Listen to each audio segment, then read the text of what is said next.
Hi అండి. Welcome to my channel Sravanthi blogs. అయితే ఈ బ్లాగ్ అయితే ఈరోజు తీసింది కాదండి, సండే రోజు మార్నింగ్ తీసింది.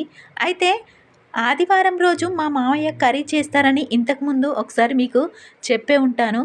అయితే ఇక్కడ ఫిష్ ఫ్రెష్ చేస్తున్నదైతే మా ఆయన, కర్రీ వండుతున్నదైతే మా మామయ్య గారు.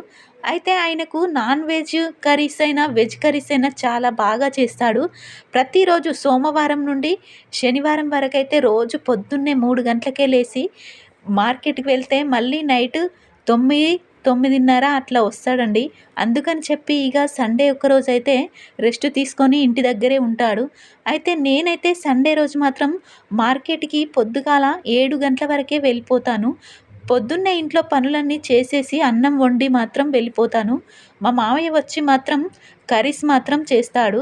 అయితే నేను వండిన దానికన్నా మా మామయ్య వండితేనే మా పిల్లలైనా మా ఆయనైనా చాలా ఇష్టంగా తింటారు. ఆయన చాలా బాగా మంచిగా వండుతాడన్నమాట. అందుకని చెప్పి ఆయన వండితే వీళ్ళు చాలా ఇష్టంగా తింటారు. నేనైతే వెజ్ కర్రీస్ బాగానే చేస్తాను. కానీ నాన్ వెజ్ కర్రీస్ ఆయనంతా చేయలేకపోతున్నాను. అందుకని చెప్పి ఆయన వండితే మేము చాలా బాగా తింటామన్నమాట. అయితే ఆదివారం ఆడవాళ్లకు సెలవని అంటారు కదా, అది మాత్రం నాకు చాలా బాగా సూట్ అవుతుందండి.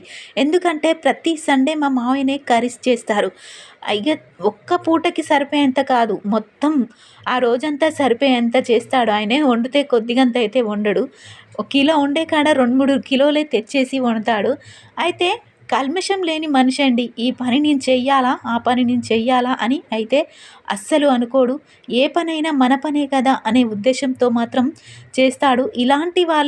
ఇలాంటి మామయ్య గారు మీకెవరైనా ఉన్నారా?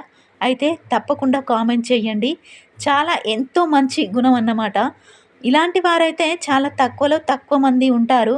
ఇలాంటి మామయ్య దొరకడం అయితే నా అదృష్టం అనే చెప్పుకోవాలి. నేనైతే ఇక్కడ ఈ విషయాన్ని మీకు ప్రత్యేకంగా చెప్పనవసరం లేదు. తను చేస్తున్న పని చూస్తుంటేనే మీకు ఆటోమేటిక్గా అర్థమైపోయే ఉంటుంది.